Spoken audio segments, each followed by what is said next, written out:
West Africa. The temperatures are reaching 45 degrees Celsius in the shade.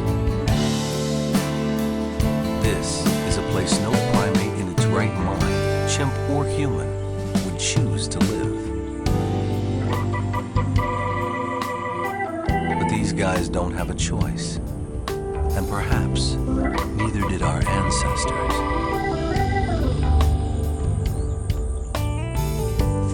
So anthropologist Jill Preetz has been up since before dawn, patiently following some of the most intriguing primates in the world, as she has been doing for 9 years now. These chimps can barely turn around without creating a stir.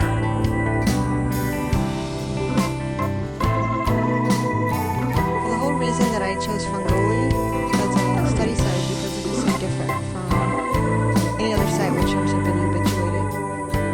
These are tiny little patches of forest, so it's really woodland and grassland. And so I knew that there would be significant differences in chimp behavior, but I would never have predicted some of the differences that we see. Some of the things Jill has seen here have been shaking up both the study of chimps and the study of our earliest human ancestors, or hominids. It all starts some 5 to 7 million years ago, when the world was cool, dry, forcing the vast rainforests of Central Africa into retreat. In places, the shadowy creature that gave rise to both chimps and humans, our last common ancestor, faced a choice: retreat with the thick rainforests, or master a harsher life where the forest thinned out, a place like this. Over the eons, they went their separate ways, one eventually on its knuckles, the other, for reasons that are a matter of raging controversy, standing up. And the chimps here do things chimps just aren't expected to do, like taking refuge in caves. Only rarely have chimps been seen in caves, but here in Fungoli, it's a regular thing. It's about 6 degrees Celsius cooler than even in the shade of the woods. On the edge of survival, here in Fungoli, 6 degrees makes all the difference. You can tell a lot from sitting at the mouth of the cave about what's going on in the Fungoli chimp community at that time. You can predict that, for example, when the dominant male Yobokan comes, he's going to display until he gets himself a place in the cave, and you'll see huge fights where Lupin, who's an up-and-coming male, will do displays and actually throw something into the cave, and a number of males will come out.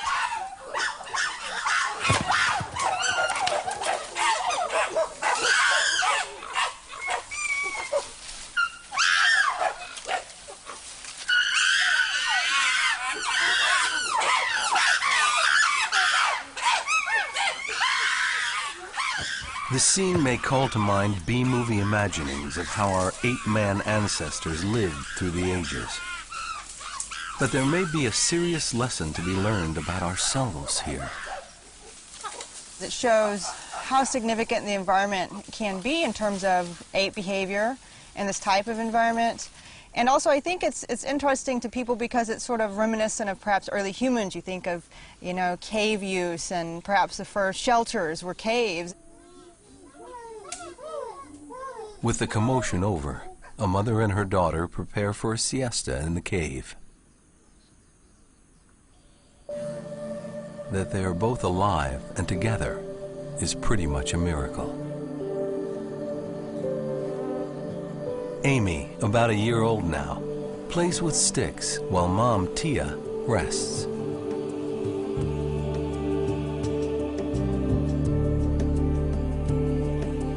But this peaceful mother-daughter scene seemed all but impossible after the terrifying events of months ago. It all started at the beginning of 2009 with Jill's worst nightmare. Her project manager had spotted a baby chimp in the local town, perhaps destined for the pet trade. By the time a panicked Jill raced back to Fangoli from the US, her team had managed to convince the locals to give the baby back.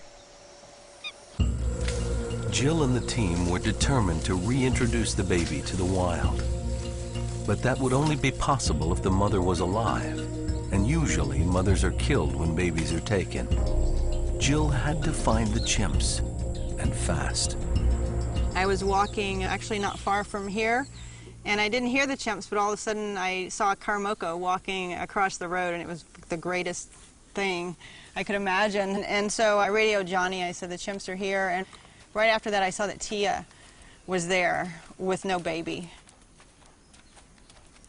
It was only then that she knew the baby was Amy, and that there was real hope. They quickly retrieved the infant and headed back to the chimps.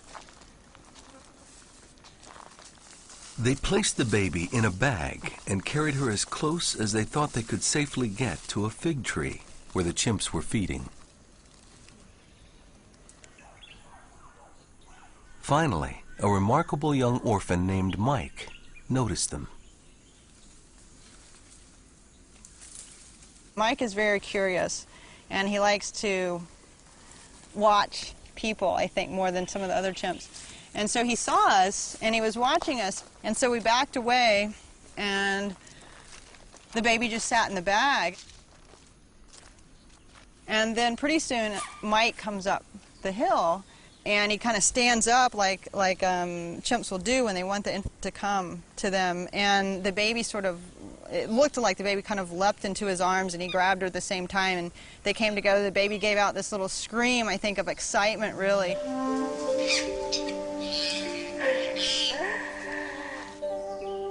And Mike immediately went to the fig tree, and Tia at that point had just reached the ground. And Mike handed Amy to Tia, and she just embraced Amy. And then all the chimps came to see Amy. So I was really unable to see, but what I could hear amidst all those chimps was little pant greetings from Amy to all these chimps.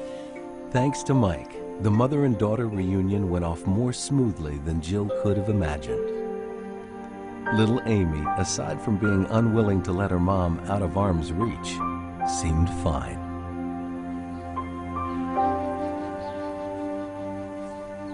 But that was just the beginning of the miracle. Tia, who had been injured in the incident, swatted miserably at her wounds and kept putting the baby down. And then, Mike came to the rescue once again. He started carrying the baby for Tia, and he did so for 2 days until Tia regained her strength. He was apparently acting altruistically, which is supposed to be a human trait. As far as we know, Mike's not related to Tia. I mean, that's just not something an unrelated adolescent male does. I think that on a number of levels, this incident with Mike and Tia and Amy is yet another reason that we should really reassess the way we define ourselves and how we separate ourselves from other animals. But this is only the beginning of how the Fangoli chimps have been redefining their species and ours. The rains are late this year, adding to the misery of chimps and humans alike. Despite the heat, though, they're still chimps, especially the infants and juveniles. So there has to be time for mischief. And time for the adult males to show their stuff.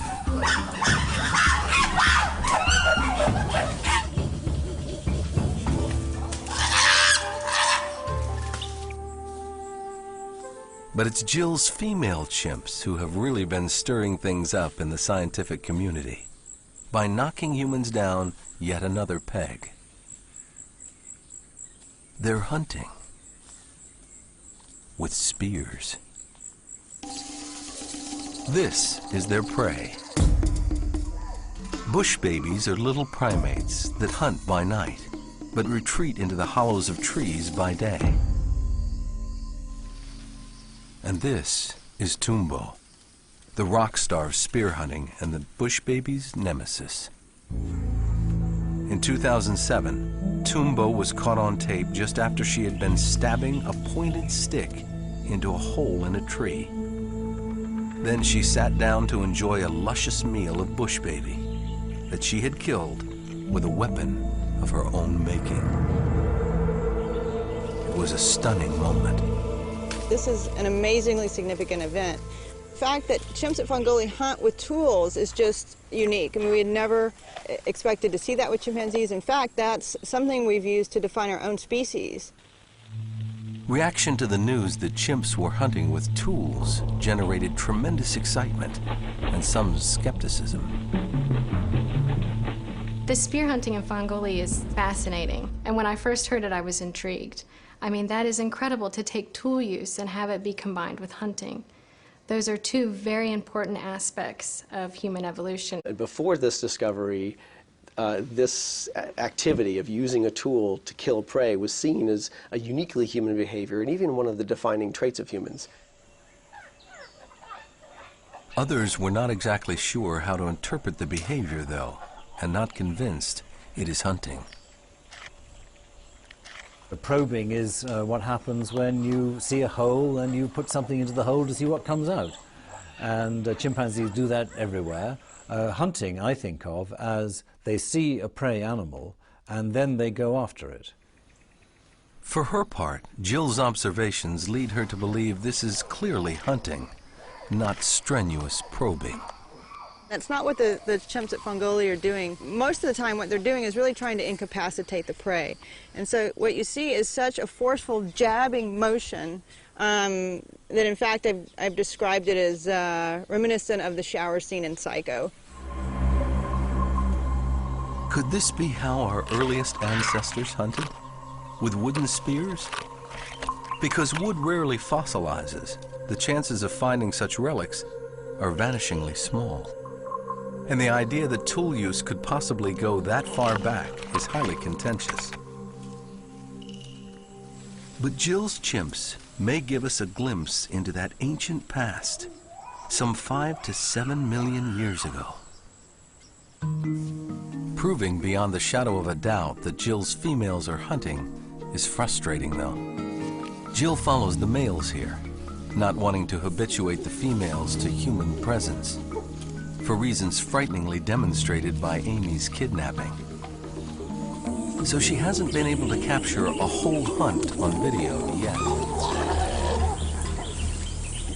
Of course, the chimps of Fongoli are blissfully unaware of the radical nature of their everyday lives. Their empathy, their cave use, their spear hunting are only the beginning of their extraordinary story.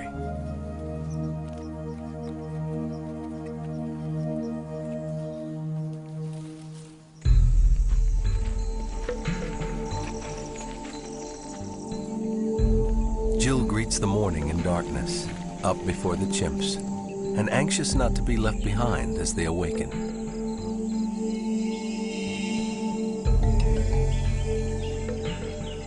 Every day, Jill and her team each pick a different male chimp to follow, not wanting to habituate more vulnerable females with infants. And since it's mainly the females that hunt, it's all the more remarkable that she and her team have now witnessed spear hunting 90-odd times. In a very exciting new twist, they've seen adolescents, even young males, starting to try their hand at it. Today, Jill is following Mike, the chimp hero in Tia and Amy's near tragedy. And she arrives just a hair too late to catch him in the act of spear hunting. But he's left behind a smoking gun, the spear itself, stuck in the hole of a tree. What has happened is that Mike has left his tool inconveniently stuck into the tree, and this happens, I think, like in 1 in 10 cases, it seems. And so Johnny's about to go up and retrieve it for me, because he's a master climber. Johnny Dondo Conte, Jill's project manager, is not only a master climber, he's a chimp observer of the first order. Eddie, and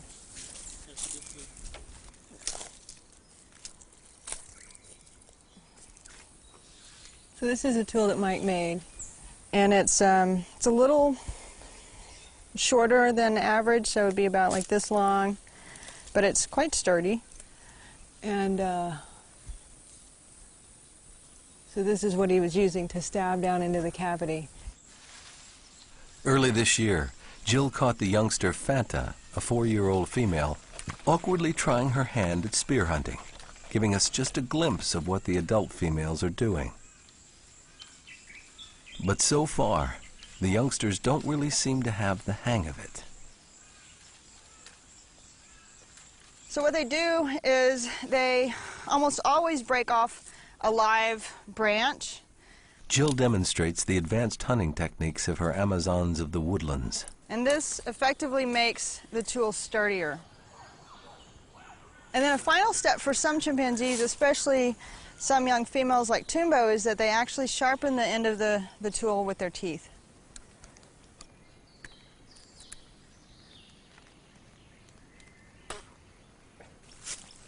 What the chimpanzee does then is that they take the tool and jab it repeatedly into the hollow.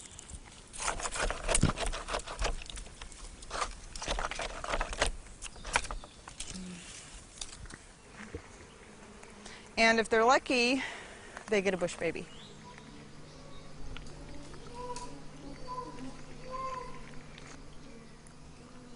Sometimes, Jill stumbles upon what looks to be the scene of a crime. Today, it's a spear tipped with the fur of a potential victim. Oh, and it's got bush baby here on the end of it. Yeah, just little tufts. And you can see that they modified the end of it as well. And further down the trail, more gruesome evidence of a killing. A bush baby jaw.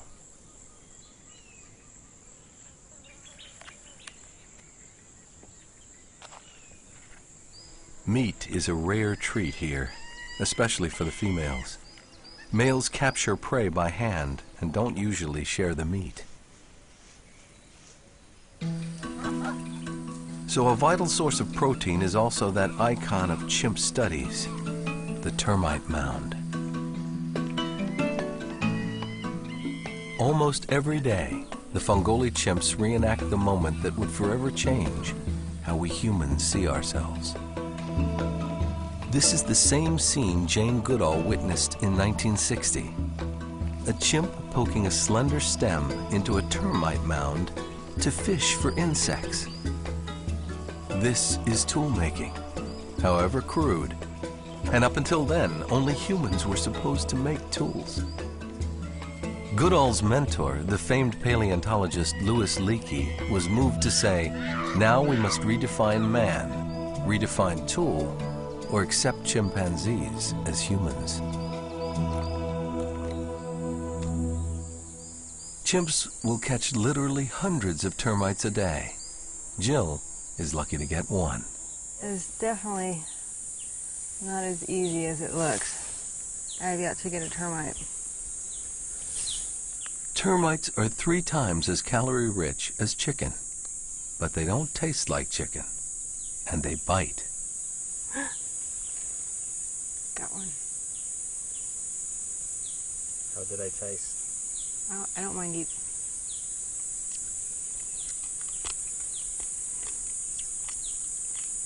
I just tasted like dirt. Like bad dirt. Wow, that was not good. That was really nasty. Baby Amy, fully recovered from her kidnapping, is only vaguely interested in the termite mound.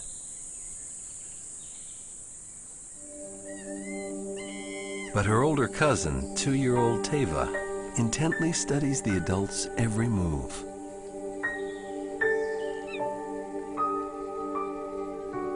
Although termite fishing is common among chimps, every group has its own tools and techniques. These are a part of their traditions, their cultures. Chimp culture? The term seems like an oxymoron. We like to think of culture as the pinnacles of human achievement, of art, history, and science.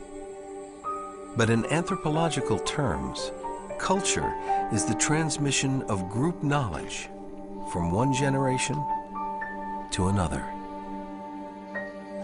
Little Teva is doing her best to master one of the great arts of her culture, whether she knows it or not.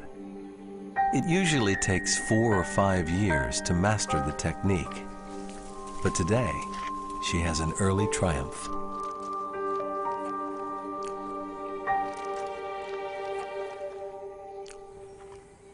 The idea of chimp culture, once radical, is now increasingly accepted among primatologists.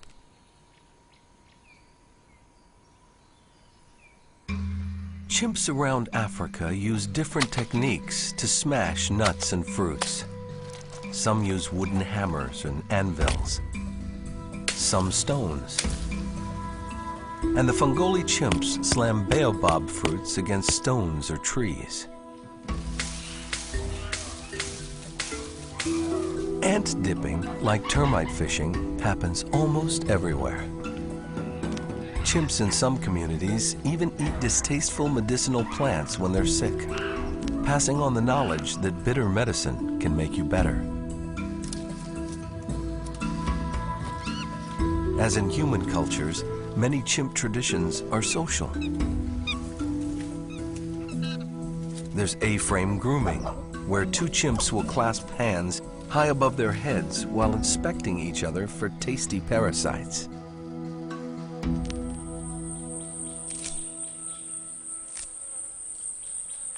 One of the most interesting and subtle things most chimps engage in is something called leaf clipping, biting off bits of leaves with a distinct popping sound to get each other's attention. But it means different things in different places. In some places, it's a come-on to the ladies. Here in Fangoli, it's a back-off to other males. Or a part of an exciting development in their lives, like a nice fruit tree.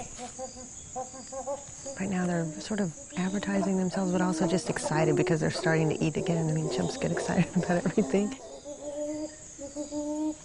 Here in Fangoli, leaf clipping among males leads inevitably to extravagant tantrums.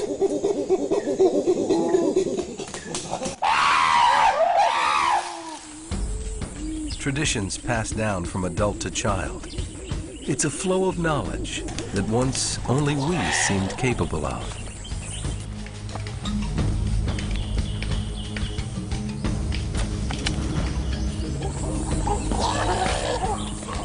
Until recently, though, no one had any idea just how many generations these startling cultural practices could go back among the chimps, especially tool use.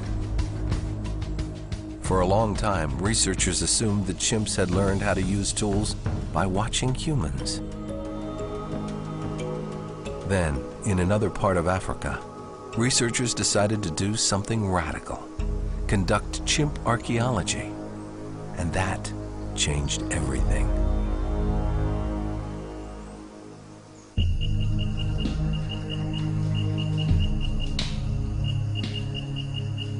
In the Thai forest in the Ivory Coast, primatologists have been watching chimps use granite hammer stones to break open nuts on stone anvils for decades.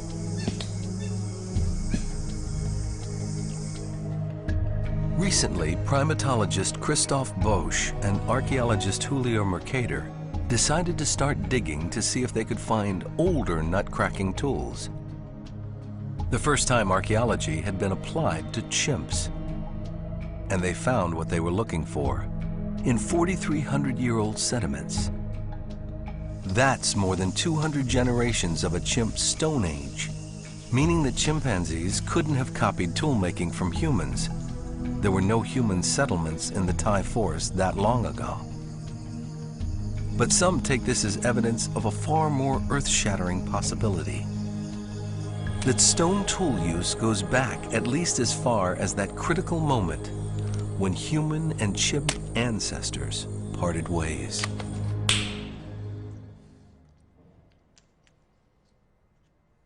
They use tools, stone tools, and in our human history, we've also used stone tools. So it's a shared behavior, and if that's so, it might go right back to the beginnings and even back to the common ancestor.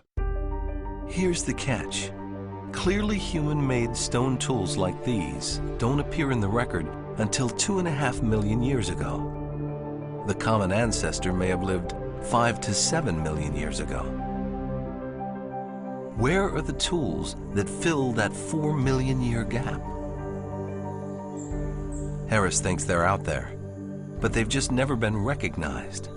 They look too much like natural stones.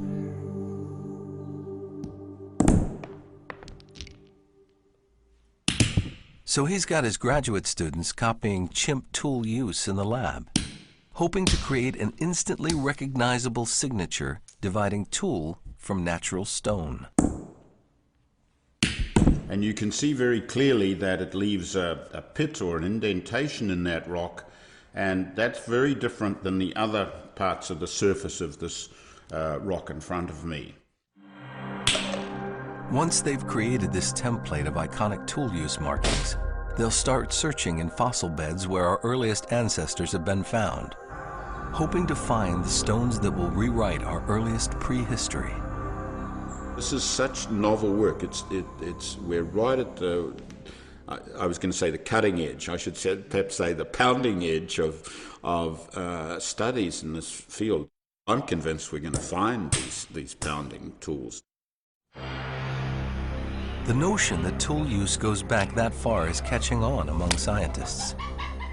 One day, probably, we'll be able to find sites like the ones that Mercator analysed in West Africa, and that will be proof that the Australopithecines did use stone tools. Absolutely. Tool use goes back to the last common ancestor, I would say.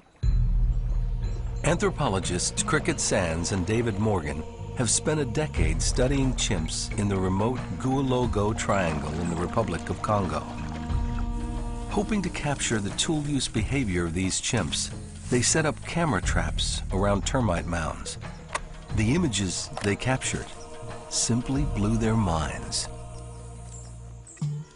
No matter how much camouflage the scientists put around the camera traps, the chimps noticed them right away, even using tools to probe them. But what was even more remarkable was the discovery that the Guologo chimps were not just using tools, they were using an entire tool kit, further narrowing the human-ape divide. Having selected both thick sticks and thin ones, they carry them with them to the termite mound, then use them in sequence. Then they'll grab the stout stick and hold it in both hands, and they'll actually use a foot sometimes as leverage. And after they've created a tunnel into the nest, they'll pull out the stick and they'll smell it to see if they've killed any termites underneath the ground. And if they're successful, they'll take their herb stem and they thread that into the tunnel and they extract termites. Chimps in Central Africa have a real sweet tooth, and their honey-gathering toolkits can be even more sophisticated. In fact, a researcher recently discovered no fewer than 5 tools used at a honey-gathering site. So a big tool to pound open the hive. And then they open the hive, and they can't quite reach in with their hands, they would fashion a dipping probe to then follow in, or a lever open tool to pry open the nest a bit further. But you see all these tools being used one after another. It's really very exciting. When a chimpanzee creates different tools, carries them to the site of termites or honey, and uses them in sequence for different purposes, they're showing incredibly sophisticated planning and deliberation. This too was once thought to be beyond the mental capacity of any animals but humans. Well, what the toolkit does is to show us that the chimpanzee mind is not just responding straight away to an immediate problem, but it is being more creative. So here we have evidence of a relatively advanced cognitive ability. For Jill, Crickett's and Dave's footage was a revelation. and now she'll be on the lookout for toolkits among her singular chimpanzees.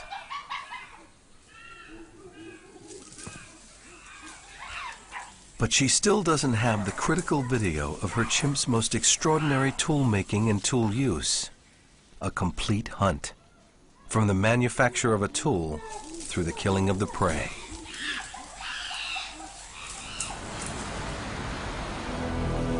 Fortunately, the horizon is darkening, ushering in the season of the rains. It is in the next few weeks that she'll have the best chance of capturing her chimp Amazons on the hunt.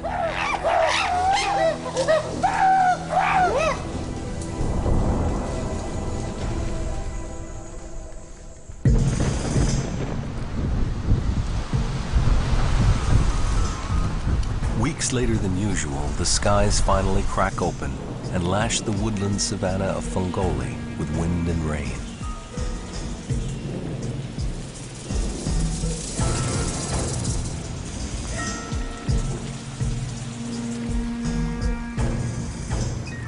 Water instantly changes the landscape, eliciting dormant green from the grasses and trees.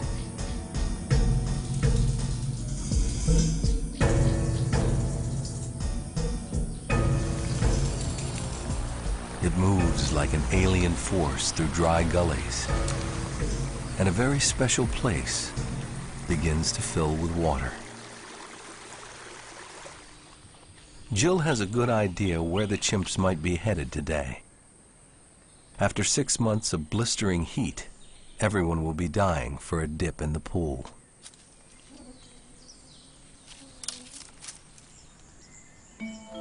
This is the Sokoto waterhole, and a place where the Fungoli chimps again insist on breaking with chimpanzee convention. First to arrive is a young male. He's grabbing his chance to have the water to himself, because once the big males arrive, he'll be kicked out to the kiddie pool.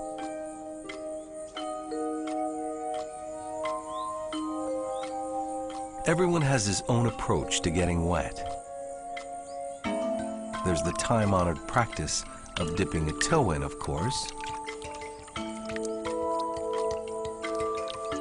Chimps for a very long time were thought to be almost hydrophobic, afraid of water. And since we've been studying chimps for decades, we know that some chimps are not so afraid of water, but they don't like it.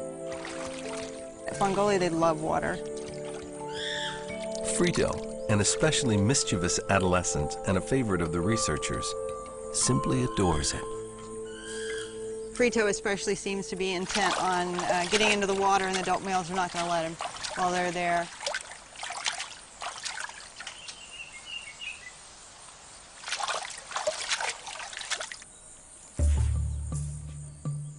You can sit at a pool literally for hours, and there'll be someone in and out, and that just really isn't something you think about when you think of chimps. You know, this love of water. As we watch Jill's chimps enjoying their afternoon dip in such human-like ways, we're left to ask, so what exactly is the distinction between chimp and human? Over the years, man the toolmaker, man the hunter, man the culture bearer, all of these have been overturned.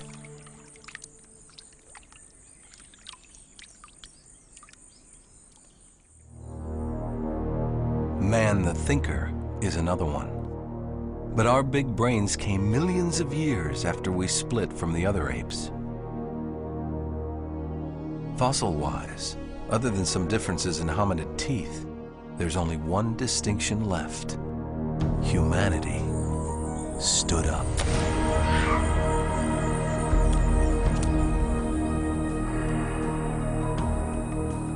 The early hominids, or Australopithecines, would probably have looked very much at home in a place like Fungoli.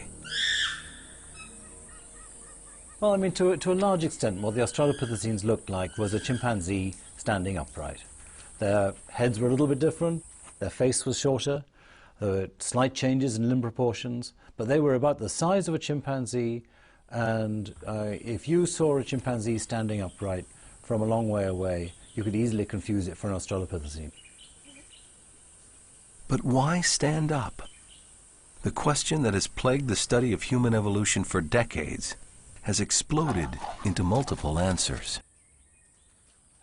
There are a lot of theories. There are probably as many theories as there are paleoanthropologists to make theories. And that's one of the reasons the study of the Fongoli is important. It's that kind of setting in which our earliest human ancestors might have first walked on two legs and taken the initial steps towards being human. One of the first theories of bipedalism that we stood up to see over the tall grasses of Serengeti-like plains in search of big game to hunt has fallen by the wayside. Discoveries of very early hominids indicate that they were definitely not capable of bringing down large animals. And they lived in woodlands like Fongoli, not vast open savanna. Still, gathering food in a woodland means lots of traveling. Human walking is surprisingly efficient at slow speeds. Certainly more so than the four-legged gaits of chimps or our last common ancestor. Standing up might simply have been about saving energy.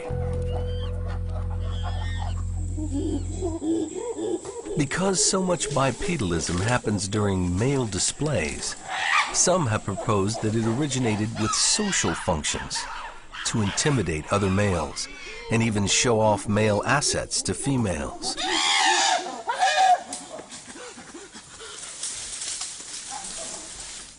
Or to free the hands to bring home food to females, encumbered by infants.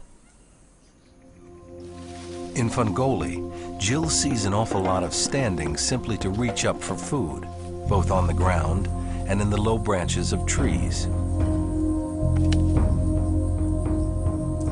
This is a way of feeding in a woodland savanna that wouldn't be much help in a rainforest, where the fruit is 25 meters in the air and you simply must climb to get it. Some think this low-hanging fruit idea presents a compelling precursor to full bipedalism. The idea is that the advantage of being bipedal, if you're a quadruped, is that you can reach food items that you couldn't reach if you remained quadrupedal. So in short trees, where the fruit is near the ground, you can reach up and harvest this fruit with both your hands. There's a problem, though.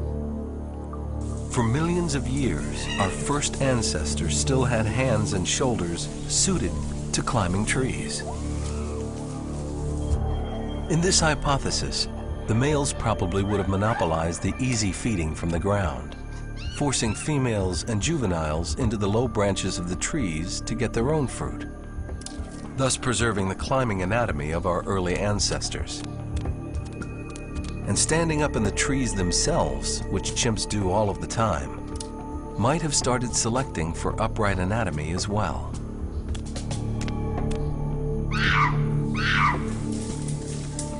The matter is far from settled, however. And the romp at the Fongoli waterhole reminds us of another possibility. For some other scientists, it was water that got us up on our feet. As the climate dried and the rainforest retreated, water would have been at a premium. The idea here is that these chimp-like ancestors would have the very rare luck of finding themselves in an area that remained wet even when the climate in general was drying and the forests were therefore retreating. Venturing into the water, they may have stumbled upon an incredibly nutritious source of food, the roots of water-based plants, for example. Waiting in search of them and simply needing to get to the other side may have primed the pump for becoming an upright ape. So I think it's both walking across water and getting food from inside the water that are stimulating our imagination here, but particularly it's getting the food in the water, where you'd stand there for some time and yank at these lovely foods that come up from the mud. Walking on the ground, walking in trees, walking through water, Perhaps no one will ever settle the vexing question of bipedalism once and for all.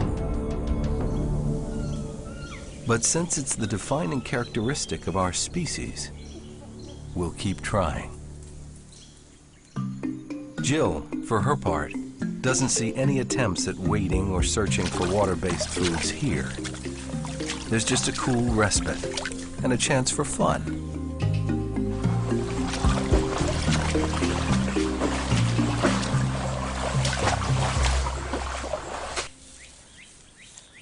But not all is fun and games. There's still the deadly serious business of hunting. And finally, one wet day, Jill and one of her students witness this remarkable scene.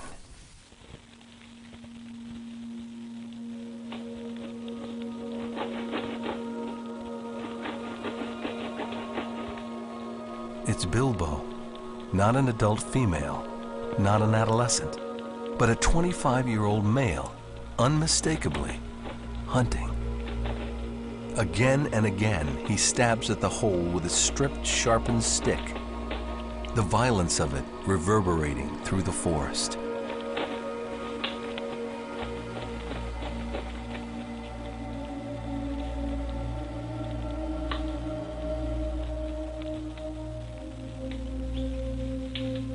Then, he breaks open the tree branch and reaches into the hole and grabs his prize, a bush baby for his lunch. The footage is shaky, but the intent is clear. This chimp is aiming to wound and kill with a weapon.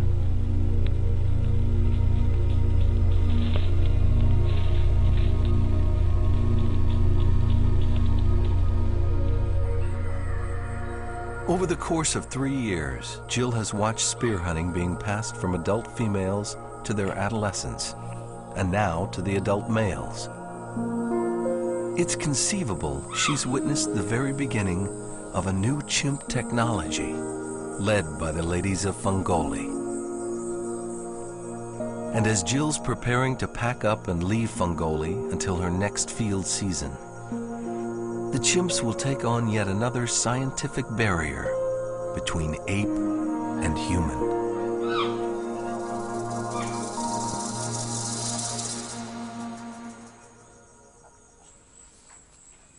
On one of Jill's last treks after the chimps, she stumbles across one of the most amazing dramas in her 9 years following the chimps here. It's Nickel, hanging on to both a spear and her infant Teva. Teva wouldn't mind taking the spear as a plaything, but Mom has other ideas.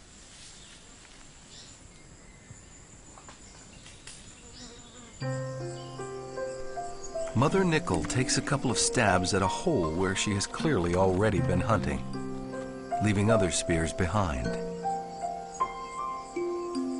Then she abandons the spear in the hollow and allows little Teva to take her place.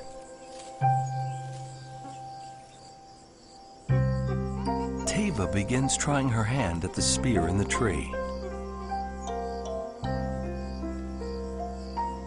Eventually, she breaks it.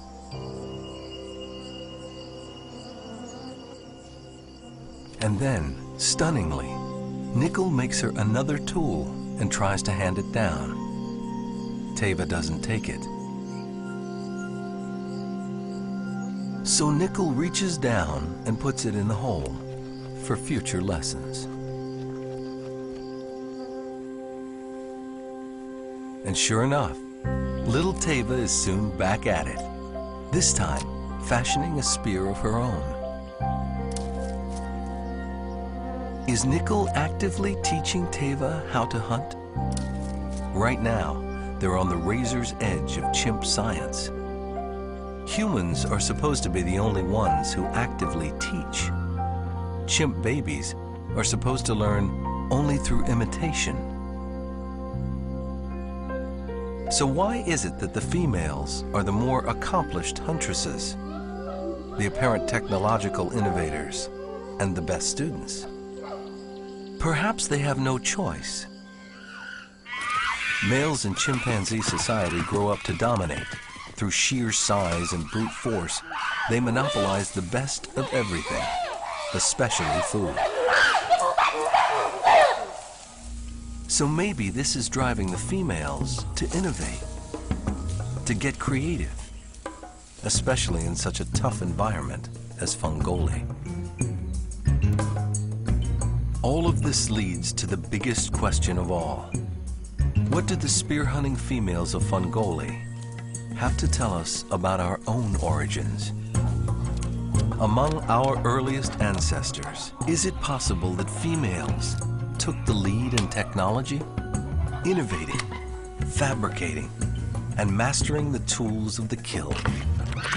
Well, it seems very likely, based on the chimpanzee data from Fangoli and elsewhere, that the female Australopithecines would have been more persistent tool users, perhaps more creative tool users than the males. And it does overturn the sort of mid-century ideas of the past that that tool use was just a male activity, the man, the hunter idea. Instead, it shows that, well, it might have been female, the huntress.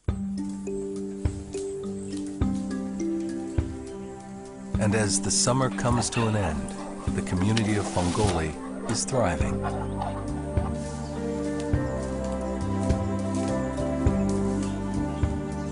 Young water-loving Frito is up to his old tricks. Mike, though, is now approaching the brink of adulthood and showing all the signs of wanting to be a big man.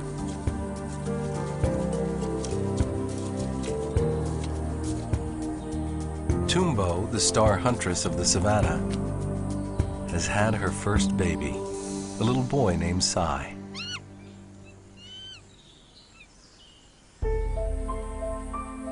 And against all odds, little Amy is thriving after her kidnapping and rescue. She and her mother are inseparable. For all of the scientific breakthroughs that have occurred here, it is that rescue that will be the most seared into Jill's memory. I really don't think that anything that ever comes out of Fangoli will be as satisfying to me as that moment when we were able to bring that baby back to her mother. So for the year, that would be the high point for me, probably for my life. As Jill's field season comes to an end, the chimps of Fangoli carry on breaking down barriers, oblivious to their pioneering ways. Where will the chimps of Fangoli lead us next? Will they continue to take Jill to the precipice between ape and human? One thing is for sure. They have much left to tell Jill and leave us with many questions that we must ask ourselves.